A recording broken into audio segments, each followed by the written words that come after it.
Welcome to another episode of The Brand Called You, a podcast and podcast show that brings you leadership lessons, knowledge, experience, and wisdom from thousands of successful individuals from around the world. I'm your host, Ashutosh Garg, and today I'm delighted to welcome a well-known and accomplished storyteller from Zurich, Switzerland, Mr. Jyoti Guptara. Jyoti, welcome to the show. Thank you so much for having me, Ashutosh. Thank you. Jyoti is a story strategist, and we'll learn more about what he does. So, Jyoti, before we talk about anything else, tell me about your journey and what got you interested in writing and storytelling. You know, I was born in the UK to an English mother, but my father's Indian, and we traveled a bit. So I always loved this idea of journeying. And I saw stories as a type of bridge that helped people and cultures to connect. They help people to connect with their past, with their future. They help people to build things together. So I was really excited about stories, but I only realized their true power later on in life. So I have a twin brother, and the two of us wrote 3 fantasy novels together as teenagers. Okay. We loved reading about adventures, and we thought that real life was quite boring. And then after having published a few books and many articles and essays, I started to be asked to do copywriting for companies and to give talks for organizations. And that's where it really all started coming together.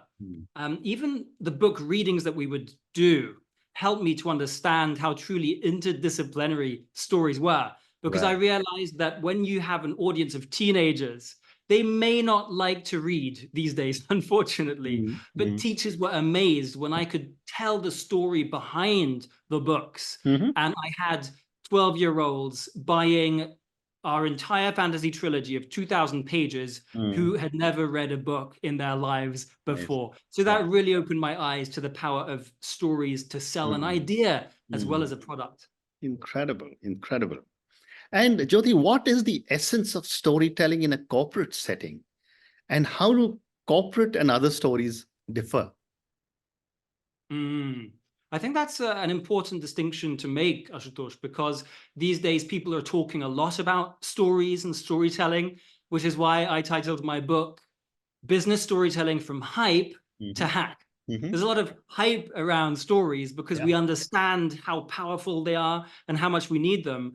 But unfortunately, a lot of the time it's remained hype, and I want to help people to hack the art, which leads me to answer your question, what is the difference between stories that we might tell each other over dinner and in a business context? And I would say that you really need to know the goal of your story. In business, you don't tell stories just to entertain people, though that can be part of it if you have a meeting and you want to make people feel good. If you want to connect with somebody and make them understand and like you at the same time, then of course, by all means, the story can be entertaining, but that's not the primary goal. So I actually help my clients to classify their stories according to the business objective for telling it. And that really helps to clarify things. So in short, the essence of corporate storytelling, I would say, is helping people to receive, believe, and remember your message. Fabulous. Great response. And, you're so right when you said that everyone seems to now suddenly have recognized or understood the importance of storytelling. Based on all your work that you do with corporates and managers, what are some common mistakes executives make in corporate storytelling? Well, I would say that the very first mistake is by not actually doing corporate storytelling. Or, which is sort of similar, it's a cop-out. A lot of the time, I've experienced that I was brought on board for, let's say, a change program, and I was part of a particular team within the organization, but it was not, of course, there was buy-in, you had sponsors for the program, but the story was not aligned. So often I would ask them questions, and then they would have to say, oh, we don't know. We're going to have to discuss this with someone else. But the mistake people make then in business is often by going to an agency. So what people do is they outsource their message. And this is a big no-go. So what I always say is that you can't outsource your message or it's not yours. Right. You have to own the message. You have to embody the message, or the story. Mhm. And that's the only way it's going to be authentic. Mhm. But never mind authentic, usable, right? Because an agency doesn't know the inside workings of your company. They don't Mm. know the people who are actually going to have to try and use this story. So I Right. would say that was two mistakes, right? Not doing storytelling. Second, outsourcing the message. Mm. And the problem with these two mistakes is that it creates what I call a narrative void, Mm. which means that your company or your department is susceptible Mhm. to alternative explanations or stories. Mm. Mm. So this could lead to damage. Let's say a brand. You could call it a kind of risk to Mhm. your brand or to your organization. Well said. But it's not necessarily just from the outside. It's even on the inside, because it can lead to a lot of confusion Mm. and people coming up with their own explanation for what needs to be done or why we're doing it, which may not be aligned with management's objective. Mm. Well said. And Jyoti, how does storytelling contribute to building a company's culture and its values? Stories, I would say, are the essence of culture, whether Mm. that's a nation's or a people group's culture Mm. or within an organization. So if you want to change a culture, the best way to do that is by changing the stories Mm. that are told. And there are all sorts of stories that people share around the water cooler. For example, what does it take to get fired in this company, or to get promoted? You know, what Mm. sort of behaviors are rewarded or punished? Mm. Um, and so it really cuts to the heart of performance. Mhm. As they say, strategy is the explicit guide to behavior and culture is the implicit guide. Well, Mm. the fabulous thing about stories is that they model behavior. So if you want to see more of a particular type of behavior, you should Mm. tell stories that model the kind of behavior you want to see. Mm. So, you know, stories are still underestimated in everyday business and by Mhm. top leaders when they really have the power to create a dream culture. The subtitle of my book is Mm. Unlock the Software of the Mind. Fantastic. And the way Fantastic. I see it is stories organize the brain. They're literally how we think and how we process what we've experienced. Mm. Even when we dream, we think in terms of story. Well, if stories are an organizational tool for the brain, Mm. surely we should be using them to organize our businesses too. Mm. Well said. Let me talk now a little bit about strategy also and storytelling. How can storytelling be effectively integrated into a business strategy? The number one mistake when it comes to integrating storytelling into Mm. a strategy is by leaving it too late in the Mhm. process. Right. People tend to think about strategy development as quite separate and unrelated Mm. from strategy communication, Mm. but the two are inextricably linked. Mm. We have, especially in Silicon Valley, people like Ben Horowitz who have recognized the importance of strategy and story. In Mm. fact, he says that if the company doesn't have a story, it doesn't have a strategy. Mhm. So most organizations, in my experience, separate this development of the strategy from its communication, or to put it differently, they don't have a strategy to communicate their Mm. strategy. Mm. If you look at Hollywood, right, we can certainly learn a thing or two about storytelling from Hollywood, and they typically spend about $100 million producing a movie Mhm. and another $100 million marketing that movie. Mm. And yet in business, we seem to have this notion that there's going to be a trickle down effect, and it's enough to have the C-suite aligned. But you and I know this doesn't actually happen, and there are a lot of studies. Mm. There's a famous one by MIT researchers where the executive was absolutely sure Mm. that everyone was aligned. And I mentioned this one because it's something that I can cite, and I can't Mm. necessarily talk about these sorts of things in my own work. But Mm. then she actually saw the results and was shocked because people couldn't name, even one or two of the Mm. five apparent priorities. So there are many ways we can do this. For Mhm. example, I've been recently working on strategy enabler gamification. Mhm. So we've gamified and visualized the strategy so that people get a better handle on it and have hopefully even some fun. And it's a conversation starter. So it helps people to really integrate the approach in their daily business. Well said. My next question is, how does storytelling aid in implementation of complex corporate strategies? Well, strategies need to be implemented, and that necessitates making them actionable. And making something actionable isn't as easy as it sounds, Right. because we might think, well, I'll just tell them what to do, right? But often we tell people in business in very abstract language, right? Using jargon, and there's nothing wrong with jargon. It does have its place. But if we want something to be memorable, if we want people to relate to it as human beings, then we probably shouldn't be using jargon when it comes to our most important message, like a strategy. So the number one thing is you have to make it concrete. It has to be actionable, as in, can I picture doing this? And this has to do with what we just said earlier about how stories can model desired behavior. Now, that's challenging enough, but can you put these individual stories about the kind of changes you want to see in the context of an overarching narrative? A big picture story, a narrative that makes sense to people, that they can understand, but also embrace. And if you can do that, then you dramatically increase your chances of actually having people implement the strategy. Wonderful. And Jyoti, what would you say are some of the key elements of a powerful corporate story? This depends on the goal of the corporate story, or what I call a story type. And various types of stories have their own particular structure and things that you have to pay attention to. But of course, there are commonalities. So one of the things all stories have in common is there should be a change, for example. And we've all been bored by somebody who's droned on and on about something, and we can't quite tell, why are they telling this story, and when are they going to come to the point, right?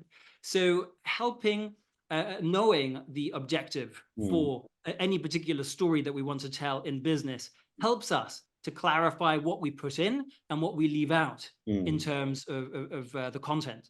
So a powerful corporate story or powerful corporate storytelling necessitates going from these individual stories to an overarching narrative again. And the reason for this is because that helps us to spot stories we want to tell, and it helps us to tell them. Obviously, we don't want to alienate the people that we want to ally. So we need to be aware that storytelling is never about me, the storyteller.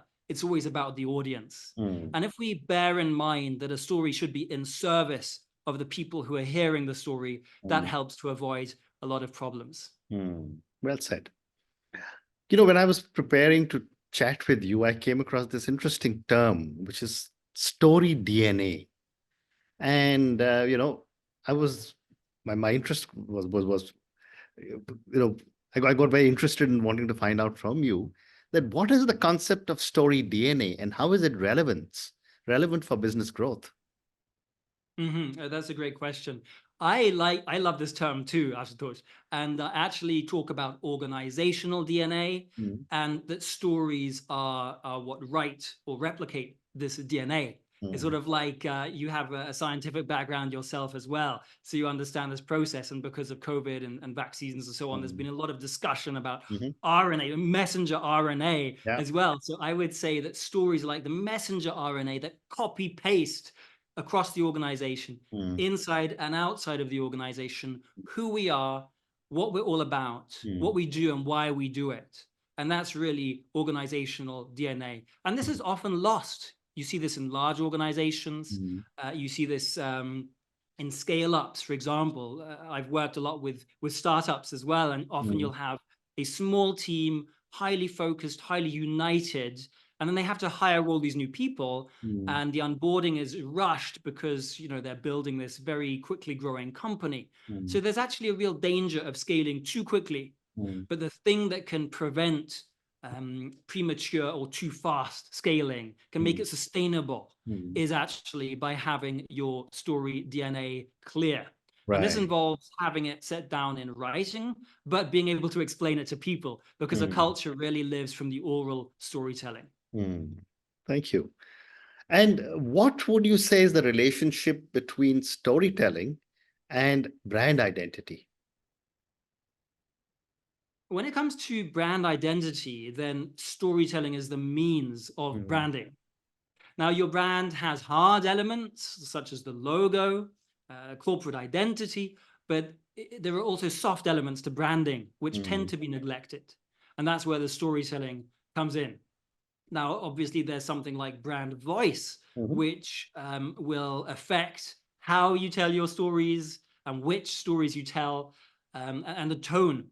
And a lot of organizations, they struggle with presenting a different face to the world than what is perceived about the brand on the inside. Mm. So I would say that storytelling is the number one way Mhm. of aligning the brand identity and the brand perception so Mm. that they align. Mm. Do And you- continuing with branding, what, in your view, is the role of storytelling in leadership development and personal branding within a corporate environment? Well, when organizations do storytelling right, they don't just present their identity to the world, they shape their identity from the inside. Right. So, of course, leaders are the carriers of culture. They need to behave a certain way, model behavior through their actions as well as their words. Mm. So they have to tell stories, but they also have to do things which are story worthy, that Mm. other people in the organization are going to tell stories about, the Mm. right kind of story. Mm. So if you look at something like executive education, then storytelling is a wonderful tool to upskill the workforce with, because you can do multiple things at once. You Mm. can train what Forbes calls the number one business skill, Mm. but you can also deal with topics that need to be talked about. And we all know that organizations struggle to keep everybody up to date with what they want them to know. Mhm. So again, here, by doing some kind of leadership development program, you can do two things at once. Mm. But what I often encounter, whether it's in business schools or at organizations, is that someone like me is brought in for a half-day training or a few sessions. But we really need to prioritize making storytelling part of the culture, Mm. because it's something that we really can benefit from day in and day out. Mm. Fascinating. My next question is that, with the onset or onslaught of technology in every organization, every part of life, what is the impact of storytelling in business when it comes to digital platforms? Well, people probably will start thinking about social media if Mm. you talk about digital platforms. And using technology is an absolute must Mm. for organizational Absolutely. storytelling, because Mm. it's the only way you'll be able to scale your stories inside and outside the Mm. organization. Um, but what I often see, again, when it comes to something like social media storytelling, or these internal platforms that organizations have, is Mm. that they're not aligned with the big stories. Mm. And sometimes there's no damage in that, but often you lose a lot of firepower by not having your story strategy in Mm. place. Now, the beauty of storytelling is that we can use technology to tell the story, but Mhm. it's actually going to help us to connect at that human level. Mm. And the beauty of organizational storytelling is that it can connect or even reconnect Mm. groups of people. So I was just doing a workshop with a group of people, what I Mm. call a story sprint, which is we have multiple people coming together to Mm. remember, and that always leads to a lot more stories that we surface. Mm. Because one of the great problems when it comes to business storytelling is finding stories which are relevant, which are impactful, and Mm. knowing how to tell them in a succinct manner. And Mm. so I find the most, hands down, the best way to surface these kinds of stories is by running what I call story sprints, where you bring together a group of people. Now, I'm saying this, Ashutosh, despite your question about technology, because when people or organizations think of their social media storytelling, they neglect to build from the inside out. Now, if you conduct something like a story sprint, you'll surface a whole lot of stories which are wonderful to tell in your social media, but are equally valid and important to tell within the organization to help you build the culture that you want and to implement your strategy and things like that. Wonderful. Thank you. So I have time for two more questions for you. My next question is, what future trends, in your view, will shape storytelling in the corporate world? I think the number one trend is we're going to see a rise in the awareness of the importance of storytelling. And that may sound like a high bar because everyone's already talking about storytelling. Harvard Business Review just had a front page piece on storytelling. But I think we'll transition from storytelling as a presentation tool or a social media buzz to really understanding how storytelling shapes organizational DNA. And that's why the first trend I would mention is we're going to see the emergence of narrative intelligence, which is going to be taken more seriously. But, I've taught at a lot of business schools, but typically I just have a half day. And we're going to see storytelling become a core part of the curriculum when it comes to applying stories to the various parts of a business. Second trend, which has to do with things like AI, is we're going to see a rise in the importance of authenticity because you're going to be able to fake a lot of things with technology. And so the human element of face-to-face interaction that you can't fake is going to become more important. And we're seeing this already at schools, because I sometimes also work with departments of education and that sort of thing. And people are very worried about this. So first trend, narrative intelligence. Second trend, the authenticity. And that brings me to the third trend, which I want to mention, which is a convergence in the behavioral sciences. Things like consumer psychology and gamification and storytelling. It's going to affect education. It's going to affect healthcare, but it's also going to affect the way we work together. A friend of mine has this technology and you can get immediate feedback on an experience. Right. So earlier you had anecdotal evidence, or you felt that maybe a talk went better because you got more applause. But now we can actually measure. I can get a CEO to give a talk and 20 people will wear smartwatches, and their biofeedback will actually say what was happening in their brains and bodies when they were listening to the CEO's talk, and where they were falling asleep. And then we can have the CEO present a storified version of his or her speech, and you'll see the difference immediately. Incredible. Incredible. Jyoti, and my last question to you, and this is for the many people who will listen and view our conversation.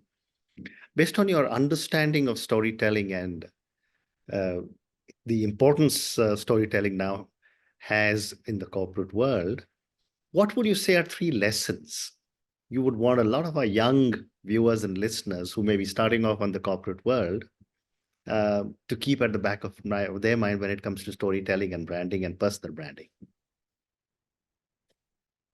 Storytelling is such a vast field. There's so much to learn, which is, of course, why I wrote a very short and succinct introduction to the discipline. And I would say, in terms of three, the three M's of motivation, mindset, and methods. And in terms of motivation, I would encourage our listeners that storytelling is the quickest, cheapest, and deepest way to more influence. It's a leader's communications hack. Or a future leader's communications hack that will get you noticed. So first of all, in terms of your motivation, don't think of storytelling as a distraction or as one more tool that you have to learn. You can really integrate it into your daily business and your daily life. And that brings us to the mindset. Because storytelling will save you countless hours. It'll save your organization thousands of hours. But as promising as any new tool is, you and I know it's not going to happen. It's not going to be implemented unless we're intentional about that, which brings us to the methods. Now, there are many in my book, but just to leave everyone with one thing you can do in terms of integrating your storytelling discipline and really make it a habit in business and life is next time somebody asks you one of these typical questions, how are you, or what do you do? Instead of giving your typical response, try and answer with a story, a fresh story, because that will give a more interesting answer to people and you'll get immediate results that will impact your career or your life because you'll have more interesting conversations, but also it will help you to practice the everyday art of storytelling so that you can also use your number one leadership tool in high stakes situations. Amazing. On that note, Jyoti, thank you for your wonderful lessons of motivation, mindset, and methods for storytelling. Thank you for talking to me about the trends that you are seeing also. Thank you for speaking to me about so many different aspects of storytelling, strategy, and branding. Thank you again Thank for you so speaking to me, much. and good luck. Thank you so much for the wonderful questions and conversation, Ashutosh. All the best. Thank you. Thank you for listening to the Brand Called You videocast and podcast, a platform that brings you knowledge, experience, and wisdom of hundreds of successful individuals from around the world. Do visit our website www.tbcy.in to watch and listen to the stories of many more individuals. You can also follow us on YouTube, Facebook, Instagram, and Twitter. Just search for the Brand Called You.